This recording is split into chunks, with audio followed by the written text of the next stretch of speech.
जय हिंद साथियों, स्वागत है आप सभी का एजुकेशन की 86 में। और रुक करते हैं एक बार फिर से एक और नई वैकेंसी की तरफ। यह वैकेंसी उन छात्रों के लिए है जो छात्र 10वीं कक्षा पास करके सरकारी नौकरी का वो रास्ता देख रहे हैं। तो आपको बता दें कि यहाँ पर जीडीएस यानी कि ग्रामीण डाक सेवक के लिए यह वैकेंसी निकाली गई है और ये स्टेट वाइज वैकेंसी है। हर राज्य में कितने पदों की वैकेंसी है उसकी जानकारी दी गई है। आवेदन करने के लिए क्या आपकी क्या एलिजिबिलिटी क्राइटेरिया है वो जानकारी दी गई है। एज लिमिटेशन, एग्जाम का पैटर्न क्या होगा, सिलेक्शन कैसे होगा, मेरिट लिस्ट कैसे बनेगा, इसकी जानकारी हम आपको इस वीडियो में देंगे। तो प्लीज वीडियो को शेयर कीजिएगा और इसकी जानकारी आप जो है एक एक करके स्टेप बाय स्टेप पढ़ सकते हैं हमारे kyeducation.in के ऑफिशियल वेबसाइट पे भी। तो चलिए सीधे लिए चलते हैं आपको इसके अपडेट पे। दोस्तों, आपको आ जाना होगा गूगल पे और यहाँ पे सर्च कर लेना होगा kyeducation.in। जैसे ही आप kyeducation.in सर्च करेंगे आपके सामने एक होम पेज आ जाएगा यहाँ पर इस वेबसाइट का। यहाँ पे आप क्लिक कर लेंगे। जैसे ही आप क्लिक करेंगे आपको जो है इस पेज पे ले आएगा और यहाँ पे देखिएगा तो लेटेस्ट अपडेट में भी आपको ये लिंक दिख जाएगा जहाँ से आपको आवेदन करने का मौका है। या तो आप जो है यहाँ पर नीचे आएंगे 10th और 12th जॉब में भी आप देख सकते हैं क्योंकि 10वीं पास का ये वैकेंसी है। और ऐसे ही पल पल की वैकेंसी जो है हम अपने चैनल के माध्यम से आपको साझा भी कर रहे हैं और इस आर्टिकल को यहाँ पर आपको दे भी रहे हैं। तो यहाँ पर रेगुलर विजिट करिए। यहाँ पर ऐसे आने वाली तमाम अपकमिंग वैकेंसी हो या फॉर्म अप्लाई करना हो या बिहार से रिलेटेड वैकेंसी हो, हम आप तक साझा कर रहे हैं अपने चैनल के माध्यम से। तो प्लीज वीडियो को यहाँ से देखकर और यहाँ से आवेदन भी कर सकते हैं यहाँ पे आर्टिकल को पढ़ के। तो देखिए इस पे क्लिक कर लीजिएगा। जैसे क्लिक करिएगा ये आपके सामने एक आर्टिकल ओपन हो जाएगा।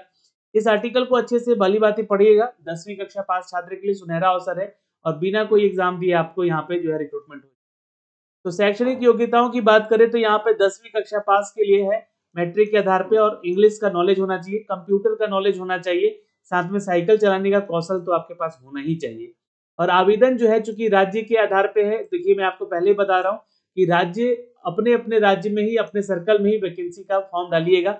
नहीं तो क्या होगा कि यहाँ पर स्थानीय भाषा का प्रॉब्लम हो जाएगा। जैसे कि मान लीजिए कि आप गुजरात से हैं और आपने आवेदन कर दिया बिहार के लिए, तब तो समस्या आ जाएगी आपको हिंदी भाषी। और हिंदी भाषा में भी बहुत सारे भाषा जो है लोकल लैंग्वेज बोले जाते हैं बिहार में।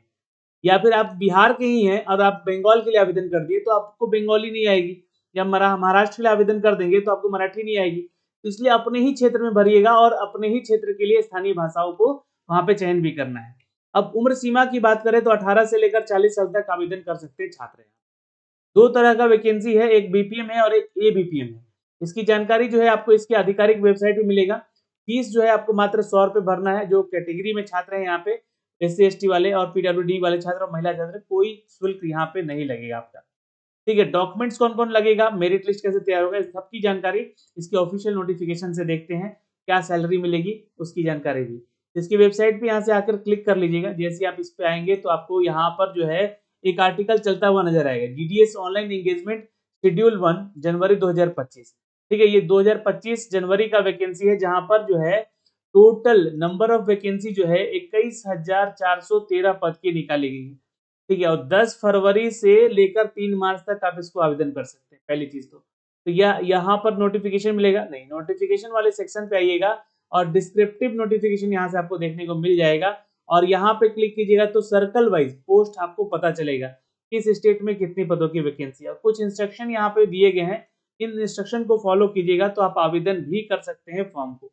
ठीक है, जैसे कि आप यहाँ पे आएंगे तो यहाँ से देखिएगा तो ये जो सेक्शन है थोड़ा सा यहाँ पे रजिस्ट्रेशन इंस्ट्रक्शन दिया गया है, फीस का और अप्लाई ऑनलाइन का इंस्ट्रक्शन दिया गया। पहले इंस्ट्रक्शन पढ़ लीजिएगा, उसके बाद ही आवेदन कीजिएगा। और यहाँ से जो है दूसरा स्टेज जो दिया गया है रजिस्ट्रेशन करने का, यहाँ से आप रजिस्ट्रेशन कीजिएगा, अप्लाई कीजिएगा और पेमेंट कर दीजिएगा जो भी छात्र का पेमेंट लग रहा है यहाँ पे। तो फिलहाल नोटिफिकेशन पे आते हैं दोस्तों, हमने नोटिफिकेशन यहाँ पे डाउनलोड कर लिया है आप लोग के लिए। और ये जो नोटिफिकेशन है आपको अच्छे से पढ़ना होगा। देखिए मोटा मोटी मैं आपको एक चीज बता देना चाहता हूँ यहाँ पे कि इसका कोई एग्जाम नहीं होता है, ये आपका मेरिट बनता है मैट्रिक के रिजल्ट के आधार पे। लेकिन बहुत सारे छात्रों का यहाँ पर कॉन्ट्राडिक्ट होता है कि सर फेक तरीके से यहाँ पे एंट्री हो जाती है। बहुत सारे लोग यहाँ पर जो है पैसे देकर अंदर चले जाते हैं, बहुत सारी चीजें होती हैं। तो खैर उन सभी चीजों से परे होकर आप अपने लिए आवेदन जरूर कर लीजिएगा यहाँ पे, है ना। और यहाँ पे ब्रांच मैनेजर और ब्रांच पोस्ट मास्टर का वैकेंसी है और एक असिस्टेंट ब्रांच पोस्ट मास्टर का वैकेंसी, दो तरह का है जिसको हम लोग डाक सेवक कहते हैं। तो यहाँ पर जो है इसके बारे में जानकारी सारी दी गई है। अब जो भी छात्र इसके लिए आवेदन करेंगे, सबसे पहले तो रजिस्ट्रेशन वगैरह कर लीजिएगा। डेट यहाँ पर मेंशन कर दिया गया है, एक बार फिर से बता दूं कि 3 मार्च लास्ट डेट होगा और 6 से 8 मार्च के बीच में आपको यहाँ पर आवेदन करने का जो है, एडिट करने का जो है ऑप्शन दिया जाएगा, आप उसको एडिट भी जरूर कीजिएगा। अब देखिएगा तो यहाँ पर जो है आपका वर्क प्रोफाइल दिया गया है कि किस तरह का आपका कार्य रहेगा, है ना। चूंकि क्या है कि ये जो है day to day postal operation करना होता है, तो मार्केटिंग टाइप का जॉब तो नहीं है, लेकिन हाँ आपको डोर टू डोर जाके अपने सर्विसेज को देने होते हैं। तो ये कार्य आपको वहाँ पे भी बताया जाएगा, लेकिन फिलहाल ये जॉब प्रोफाइल यहाँ पे दिया गया है, इसको अच्छे से भली भांति पढ़ के ही आप उसको आवेदन कीजिएगा अगर करने का इच्छा रखते हैं तो। यहाँ पे एज लिमिटेशन की बात करें दोस्तों, तो यहाँ पे 18 से लेकर 40 साल तक के छात्र आवेदन करेंगे यहाँ पे। और इम्पोर्टेंट अपडेट ये है कि जो छात्र यहाँ पे ओबीसी में है उनको 3 साल का, और एससी एसटी में है या पीडब्ल्यूडी में है, या फिर आप जो है महिला छात्रा हैं, फीमेल छात्रा हैं, तो आपको यहाँ पर 5 साल का रिलैक्सेशन भी मिलेगा, है ना। महिलाओं को यहाँ पर जो कि इन कैटेगरीज में है, जो ओबीसी ईबीसी में है महिला, उनको 3 साल का ही मिलेगा। ठीक है, जो यहाँ पर यूआर कैटेगरी में है वो 40 साल तक आवेदन करेंगे। हर स्टेट का ये एलिजिबिलिटी क्राइटेरिया यहाँ पर जो कि मैं आपको बता रहा हूँ। ठीक है, तो ये हो गया एज से संबंधित। एजुकेशन क्वालिफिकेशन, जैसा कि मैंने कहा ना कि मैट्रिक पास होना जरूरी है आपके लिए, सेकेंडरी स्कूल पास होना जरूरी है, 10th बोर्ड जो है आपका होता है ना, तो उसको पास होना जरूरी है। किसी भी स्टेट से या यूटी से आपने पास किया है तो आप आवेदन जरूर कर लीजिएगा। फिर बात करते हैं दोस्तों यहाँ पर कि जो स्पेशल प्रोविजन है engagement for the GDS the state of the Arunachal Pradesh, इसको लेकर कहा जा रहा है कि Arunachal Pradesh has declare 23 tribal languages, है ना। तो ये जो लैंग्वेज आप बोलना जानते हैं छात्र एज ए थर्ड लैंग्वेज, तो वही छात्र यहाँ पे आवेदन करेंगे अरुणाचल प्रदेश के।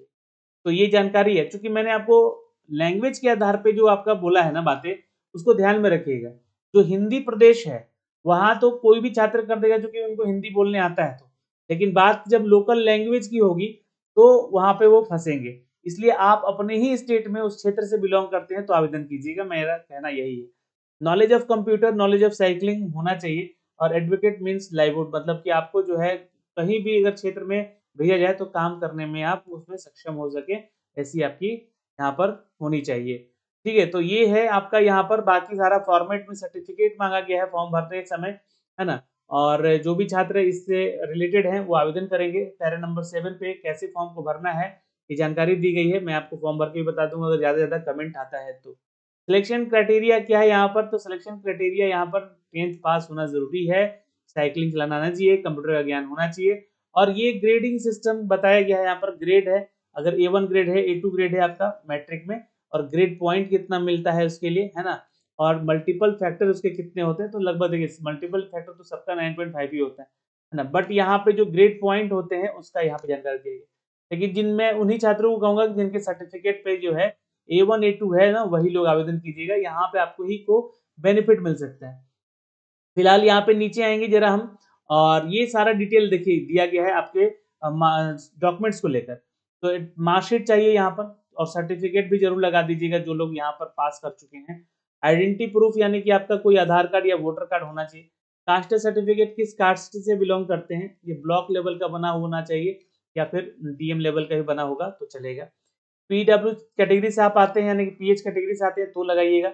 ईडब्ल्यूएस कैटेगरी से बिलोंग करते हैं तब यहाँ पे देना ये सर्टिफिकेट, ये एक वित्तीय प्रमाण पत्र होता है, फाइनेंशियल सर्टिफिकेट होता है। ट्रांसजेंडर सर्टिफिकेट यहाँ पे अगर आप उससे बिलोंग करते हैं तो लगाना है। डेट ऑफ बर्थ का प्रूफ का सर्टिफिकेट यानी कि आपका 10th का मार्कशीट तो लगेगा ही लगेगा, या सर्टिफिकेट तो लगेगा ही लगेगा। मेडिकल सर्टिफिकेट जो कि मेडिकल ऑफिसर के द्वारा इशू किया जाता है गवर्नमेंट ऑफ हॉस्पिटल या फिर ऐसी डिस्पेंसरी या फिर गवर्नमेंट प्राइमरी हेल्थ केयर से, उसको बनवाना होगा यहाँ पे, है ना। ये ध्यान रखिएगा, जो कि आपका फिटनेस को यहाँ पे प्रूव करता है। सर्टिफिकेट जो होगा आपका, यहाँ बता दें कि एक अथॉरिटी बॉडी है जहाँ पर ये दिया जाएगा आपको, खासकर जो अरुणाचल प्रदेश के हैं छात्र उनके लिए जानकारी है। लोकल लैंग्वेजेस के ऊपर ही चर्चा हो रही है एक्चुअली देखा जाए तो, यहाँ पे इन ट्राइबल एरियाज में यहाँ पे अरुणाचल प्रदेश के ही छात्र इसको आवेदन करेंगे तो बेहतर होगा, ये जानकारी है।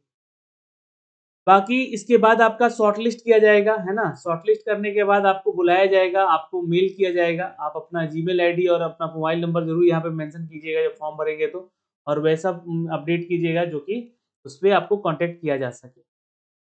फॉर्म भरते समय अपने मोबाइल को वेरीफाई कर लीजिएगा और अपने ईमेल को वेरीफाई कर लीजिएगा। आधार नंबर आपको देना होगा यहाँ पे, और बोर्ड का सर्टिफिकेट ईयर ऑफ पासिंग जो है वो आपको बताना होगा। आपका एक स्कैन फोटो और एक स्कैन सिग्नेचर लगेगा। ये फॉर्म भरते समय सारी जानकारी आपसे ली जाएगी। फीस उन्हीं को देना है जिसका फीस यहाँ पे लगेगा, यानी कि सिर्फ जनरल और ओबीसी कैटेगरी के छात्र छात्राओं का। बाकी यहाँ पे देखिएगा तो ये एप्लीकेशन आपका फॉर्म भरने का लास्ट डेट 3 मार्च है, उससे पहले आवेदन कर लीजिएगा। तो ये सारा जानकारी यहाँ से हमने आपको दे ही दिया है, ठीक है। अब देखिए यहाँ पर देखिएगा तो एक चीज जानकारी दी गई है, सर्कल वाइज पोस्ट का अपडेट दिया गया है। इसको आप लोग देख सकते हैं कि किस सर्कल में, किस स्टेट में कितने पदों की वैकेंसी है, ये आप जरूर मिलाइएगा, ठीक है। और यहाँ पे वहाँ के लोकल लैंग्वेजेस को देखिए, जैसे कि आंध्र प्रदेश में तेलुगु बोला जाता है, ठीक है। बट आपको तेलुगु नहीं आती, आप हिंदी भाषी हैं, हिंदी प्रदेश के क्षेत्र हैं, तो आप यहाँ पे मत आवेदन कीजिएगा, भले ही यहाँ पर नंबर ऑफ वैकेंसी सबसे ज्यादा है। समझने की कोशिश कीजिएगा यहाँ पे, है ना। तो अपने स्टेट के लिए ही आप आवेदन कीजिएगा, ये बेहतर होगा। ये जानकारी मैं आपको आज ही दे देता हूँ यहाँ पर, है ना, फॉर्म भरने से पहले ही। और जो हिंदी प्रदेश क्षेत्र है, जैसे उत्तर प्रदेश, उत्तराखंड, बिहार, झारखंड, है ना, यहाँ पे आप आवेदन तो कर सकते हैं, है ना, आवेदन भी कर लीजिएगा। छत्तीसगढ़, है ना, बिहार, दिल्ली, इन सभी जगहों पे जो हिंदी भाषी। बट ये ध्यान रखिएगा, लोकल लैंग्वेज भी कहीं अगर वहाँ पे मांगा जा रहा है तो बोलने समझने एटलीस्ट आना चाहिए वहाँ का लोकल। तो ये हो गया circle wise number of post. Total number of post देखिएगा 21,413 पद का वैकेंसी है। तो जो जानकारियां थी हमने आपको यहाँ से साझा की है, आप भी यहाँ से डायरेक्टली जाके सारी चीज देख भी सकते हैं। पहले रजिस्ट्रेशन करने का इंस्ट्रक्शन पढ़ लीजिएगा, फिर आप फॉर्म भरने का इंस्ट्रक्शन पढ़ लीजिएगा, उसके बाद ही आवेदन कीजिएगा। ज्यादा से ज्यादा कमेंट कीजिएगा तो इसका फॉर्म भर के भी आपको बता दिया जाएगा। अभी के लिए इस वीडियो में इतना ही, फिर मिलेंगे नए अपडेट के साथ। जय हिंद।